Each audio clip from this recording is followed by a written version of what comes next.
Kenya iko vibaya sana. Tumefika mahali penye sasa watu wanauawa na polisi. It can never be worse. Kwamba wewe ushikwe kwa sababu umepatikana na makosa fulani na ukifika huko Malinya upate maafa kwa sababu polisi wamekuua. Ndio ningependa kuzungumza nyumbani mara ya kwanza tangu mauaji ya watoto ianze. I want to appeal to the president. He must be firm. Asikubali police officer yeyote kuua mshukiwa. Kitu inaitwa extrajudicial killings must end. Mumeona kwa runinga wakati kijana mdogo, mwalimu wetu anaitwa Albert Ojwang kutoka Homa Bay alipobebwa kutoka nyumbani, kutoka kwa mikono ya bibi yake na wazazi, wakapeleka Nairobi, akauawa. Na mtu mwenye anashukiwa ni Deputy Inspector General, yani Mundu number 2 Mkenya, ndio anashukiwa.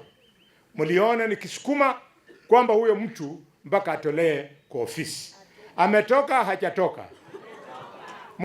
Ndio hiyo ukweli ninazungumza leo, kwamba President Ruto kutokana na ile kujiondoa ya Deputy Inspector of Police, that is not enough.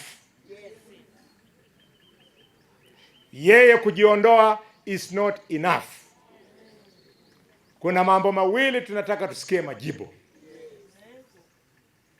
Kitu ya kwanza ni kwa nini huyu DIG alisikia uchungu mpaka akaua mwalimu. Wanasema alisikia uchungu kwa sababu mwalimu alikuwa ameweka maandishi kwa mtandao. Mr. President, speaking as your senator, I want that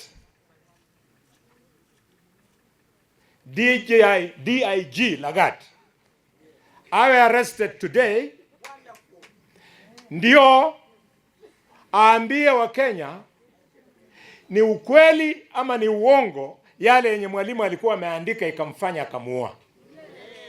Mwalimu alikuwa ameandika kwamba huyu DIG alikuwa amekusanya pesa, anakusanya kupitia kwa mapolice officers, nendeni mtoe huko, mtoe huku, mtoe huko, akafikisha shilingi milioni 364, 364 million. Akaenda Dubai akanunua nyumba huko ya kifahari, kijana alikuwa ameandika. Tunataka hiyo nyumba DIG ukishitakiwa iuzwe, hiyo pesa irudishiwe Wakenya, sio pesa yako. That we demand.